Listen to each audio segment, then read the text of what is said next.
शिवम त्यागी, अब आपके ऊपर आते हैं। उन्होंने आपकी 50 कमियां गिना दी। अपने यहां किस पे आरोप लग रहे हैं, कितने एग्जाम क्लियर हुए, कैसे धांधली हुई, कैसे पैसे में सीट भेजी, उस पर नहीं बोले। आपसे सवाल यह है कि राहुल गांधी प्रयागराज में थे तो राहुल गांधी ने कहा कि मोदी जी ने रील बनाने का धंधा दे दिया है, युवाओं को नई अफीम चखा दी है, उसके बाद रोजगार मत मांगो, रील बनाओ।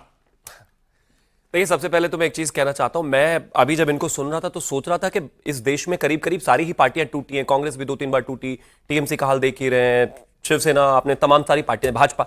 आपने इनसे एक सवाल पूछा था सीधा अपनी सरकार को लेकर, 5 सेकंड उस पर रुके नहीं। भाजपा भाजपा भाजपा भाजपा भाजपा बताने के लिए मैं हूं यहां, भाजपा की तरफ से मैं बताऊंगा लोगों को क्या किया हमने। अब आगे एक और इंटरेस्टिंग बात इन्होंने कही कि वो वहां पर खाना पहुंचा दिया है, वहां पर सारे व्यवस्था, टेंट लगवा दिया है। वो बच्चे किसी की शादी में आए हुए हैं वहां 6 महीने के लिए बैठने के लिए। गजब बात हो गई। अरे मांगे मान लो, वो घर चले जाएंगे।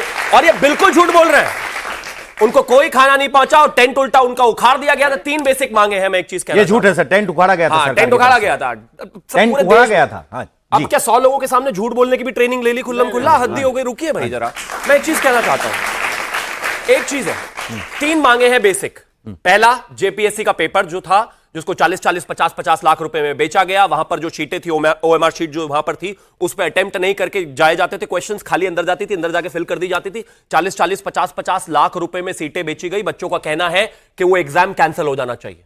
दूसरा उनका कहना है कि इसको रीकराइए, फिर से कराइए। तीसरा उनका कहना है कि आपकी जो सीआईडी है वो झूठी है। जब उसने सही रिपोर्ट कोर्ट में पोस्ट करी तो हेमंत सोरेन सरकार ने उस पूरी सीबीसीआईडी की टीम को हटा दिया, उसकी जगह सीबीआई जांच। ये 3 मांगे हैं। मुझे यह समझ में नहीं आ रहा इसमें इतनी मेहनत क्या है। इस्तीफा वो बच्चे नहीं मांग रहे, गाली वो बच्चे नहीं दे रहे, किसी का अपमान वो बच्चे नहीं कर रहे, कब्र खुदेगी की बात वो नहीं कर रहे, मुख्यमंत्री को गाली नहीं दे रहे, प्रधानमंत्री को गाली नहीं दे रहे, देश को गाली नहीं दे रहे, चुपचाप शांति से बैठकर बस इंतजार कर रहे हैं कि सरकार कब सुनेगी।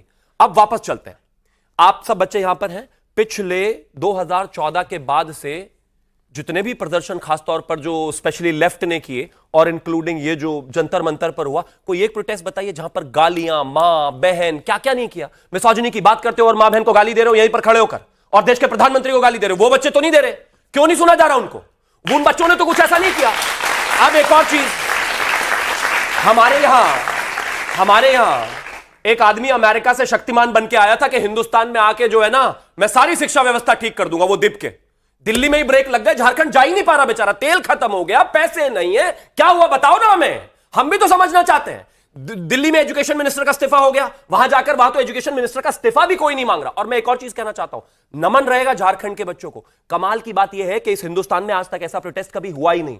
जब आजादी मांग रहे थे तब भी नहीं, क्योंकि अंग्रेजों के खिलाफ भी जब हम प्रदर्शन करते थे तो कम से कम नारे तो लगाते थे। यहां के बच्चे तो सीएम मुर्दाबाद के भी नारे नहीं लगा रहे, वो 3 चीजें मांग रहे हैं। यहां पर इतना लंबा भाषण दे दिया, भैया उनको 3 चीजें दे दो, बात खत्म हो जाएगी। और मेरा यह कहना है कॉकरोच वालों से, मैं बिल्कुल, आपने एक और चीज को जो है जनरलाइज करने की कोशिश करी कि जब झारखंड में बच्चे ऐसा कर रहे हैं तो सरकार कह रही है कि वो किसी के पॉलिटिकल पार्टीज के चक्कर में ना पड़े, इस तरह की चीजों में ना आए। और दिल्ली में भाजपा भी कह रही थी नहीं, जो जेनजीज यहां पर बैठे थे, जो बच्चे यहां पर बैठे थे, जो युवा बैठे थे, वो हमारे थे।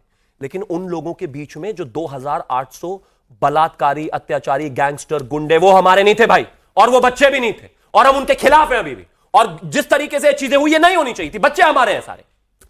अब मेरा सवाल गूंज कार्यक्रम को लेकर था। राहुल गांधी कह रहे हैं कि आपने डेटा तो सस्ता करके लोगों को रील बनाने पे लगा दिया, उस पर भी जवाब दे दीजिए। तो राहुल गांधी भी बच्चे हैं क्या? मैं देख रहा हूं पिछले 15 दिन से हर रोज एक रील उनका भी आ रहा है। मोदी जी की इतनी बात मानते हैं वो? गजब है। और आज तो वो पूकी टाइप की पिंक वाली शर्ट भी पहनी हुई थी, बड़े डिफरेंट लग रहे थे। खैर, मैं एक चीज कहना चाहता हूं, इस देश के युवाओं से कनेक्ट करने का एक बेहतर माध्यम इंस्टाग्राम है। आदरणीय प्रधानमंत्री जी, मैं मानता हूं कि यह अपने आप में बहुत बड़ी बात है। जब आप 70-75 साल के होते हैं, आप सबके भी माता पिता हैं, मेरे भी हैं, उस उम्र में व्यक्ति कोई भी चीज नई करने के लिए तैयार नहीं होता जल्दी से, क्योंकि एक्सपेरिमेंट करना हर किसी के बस की नहीं है। आदरणीय प्रधानमंत्री जी ने वही प्लेज लिया। उन्होंने सोचा कि अगर इस देश का ज्यादातर इंस्टाग्राम पर बच्चे हैं तो क्यों ना मैं उनसे संवाद करूं। वो वहां पर संवाद कर रहे हैं, लोगों से बात कर रहे हैं। इस दुनिया में जितने भी कम्युनिकेशन के माध्यम होंगे, हम वहां पहुंचेंगे और इस देश के यूथ को जैसे भी रीच आउट करना है वैसे रीच आउट करेंगे। अब इनके बस की नहीं है रील बनानी, तो मत बनाओ भाई, लेकिन अच्छी चीजों पे बना सकते हो, कोई बुराई नहीं है। इंस्टाग्राम इतनी बुरी चीज नहीं है। क्यों राहुल गांधी जी को नफरत है इंस्टाग्राम से? नहीं भाई, गजब बात हो गई। सिंपल है, इस देश में संवाद के जितने भी माध्यम हैं, उन सब से इस देश के नेताओं को जुड़ना चाहिए, और बेहतर है कि बताना चाहिए। जैसे कि हम बताने की सिचुएशन में आज हैं। जब इस देश में प्रदर्शन हुआ तो एजुकेशन मिनिस्टर का इस्तीफा हुआ। जब इस देश में प्रदर्शन हुआ, नीट हो चुका था, रीनीट भी हो चुका था, बावजूद उसके हंगामा हुआ। आज मैं अरविंद केजरीवाल का एक इंटरव्यू सुन रहा था, उसमें कहा था कि लोग तो मोदी को ठोकने आए थे दिल्ली में, तो क्या झारखंड में ठोकने का कोई निशाना नहीं बन रहा? आम आदमी पार्टी, एक्टिविज्म वाली पार्टी, जिसने सीजेपी के लिए पूरा जोर लगा दिया, सांसद मंत्री पंजाब से भी आ गए, झारखंड कुछ ज्यादा दूर लग रहा है क्या? देखिए, मुझे पता था आप यहीं से शुरू करेंगे। दो बहुत बड़े फर्क है। फर्क क्या है कि जब यहां प्रोटेस्ट शुरू हुआ तो राजेश यादव है, उन्होंने बोला जी चाइनीज फंडेड है और ये चाइना का एजेंट है सोनम वांगचुक। उसके बाद अतुल लिमिया आरएसएस के, उन्होंने क्या बोला, एंटी नेशनल बैठे हैं सब लोग, यहाँ कोई नहीं जाएगा यहाँ पे। फिर इंद्रेश जी हैं, उन्होंने बोला फॉरेन फंडिंग आई है, देखो यहाँ पे। कंगना रनौत जी बोला जी गटर जनरेशन हो गई है। तो रमेश विदुड़ी जी बोल रहे हैं बच्चे जो नीट की पढ़ाई कर रहा है, कोई जेईई की पढ़ाई कर रहा है, कोई जर्नलिज्म की पढ़ाई कर रहा था वहां, उनको बोला ये पंचर लगाते हैं। तो जब आप ऐसी स्टार्ट करते हैं ना तो बच्चों को गुस्सा आता है। बच्चे पूछते हैं कि मैं अपने पेपर की अकाउंटेबिलिटी मांग रहा था, मैं तुमसे कुछ और नहीं मांग रहा था, अकाउंटेबिलिटी तो दी नहीं, तुमने मुझे भेड़िया बोल दिया, तुमने मुझे एंटी नेशनल बोल दिया। मेरी नेशनलिटी इससे चेक होगी कि मैं तुमसे सवाल पूछ रहा हूं। नारा जी सुनिए, मुझे तो सवाल झारखंड देखिए, मुझे पता था शिवम भाई को मिर्ची लगेगी, मुझे पता था शिवम भाई को मिर्ची लगेगी। मैं सिर्फ कह रहा हूं, सुनिए, अगर इन सब बयानों से जेन ज़ी नाराज हुआ तो प्रधानमंत्री के हेलो फ्रेंड्स सर संचालक ने कहा कि हम आंख मूंद कर जेन ज़ी पर भरोसा करते हैं, क्या उन बयानों का कोई असर नहीं होगा? तो फिर डंडे क्यों मारे, क्यों पैलेट गन चलाई, क्यों AK-47 लेके निकल पड़े थे सड़कों पे? अगर इतना भरोसा था तो क्यों लेकर निकल पड़े थे AK-47? मैं आपसे जानना चाहता हूं, अकाउंटेबिलिटी जब वो मांग रहा था, वो आज क्यों उनकी बात सुनेगा? आपने बोला पेपर के लिए हमने एक मंत्री को हटा दिया, उड़ीसा में पेपर लीक हो गया, फिर आज उसकी बात होनी शुरू हुई दोबारा? नहीं, वो कह रहा है तुम जो अकाउंटेबिलिटी की बातें करते हो उस पर कुछ होता तो है नहीं। 2 दिन बाद फिर पेपर लीक हो जाता है मेडिकल पीजी का। हुआ कि नहीं हुआ? ये अब आपकी बात, ठीक है, अब आप पे मैं कह रहा हूं, मैं शिवम भाई के साथ चलूंगा। यहां से चलेंगे यूपी से होते हुए, जितने पेपर लीक हुआ यूपी से चलेंगे, बिहार से चलेंगे, मध्य प्रदेश से चलेंगे, झारखंड तक पहुंचेंगे और सबसे अकाउंटेबिलिटी मांगेंगे, हर सरकार से मांगेंगे। यहां से वहां तक शिवम भाई तैयार है तो बोले कि पहले संदीप सिंह के घर चलते हैं, वहां से चलेंगे।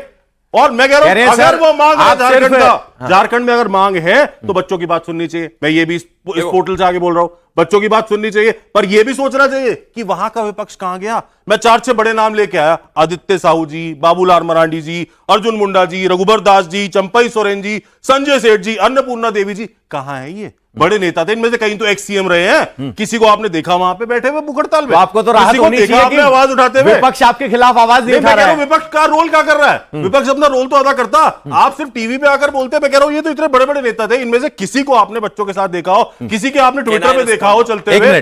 मनोज जी, आपने बोला 10 सेकंड दे दीजिए, मैं 10 सेकंड इंपॉर्टेंट है। इन्होंने कहा कि रिस्पॉन्सिबिलिटी फिक्स होने की अगर बात है तो उत्तर प्रदेश से शुरू करते हैं। बिल्कुल करिए। जब इस देश में, दिल्ली में प्रदर्शन हो रहा था, इस देश में तब भी पेपर लीक हो रहे थे, लेकिन जब यहां प्रदर्शन था तो रिस्पॉन्सिबिलिटी यहीं फिक्स हुई ना। आज अगर झारखंड में प्रदर्शन है तो झारखंड में ही पहले रिस्पॉन्सिबिलिटी फिक्स होगी ना। पेपर लीक इस देश की समस्या है, हर राज्य में है, लेकिन वहां पर प्रदर्शन है भाई। बाबू यूपी भागने की जरूरत नहीं है। और अब एक और, अरविंद यूपी का बच्चा हमारा बच्चा नहीं है, झारखंड का बच्चा हमारा बच्चा है।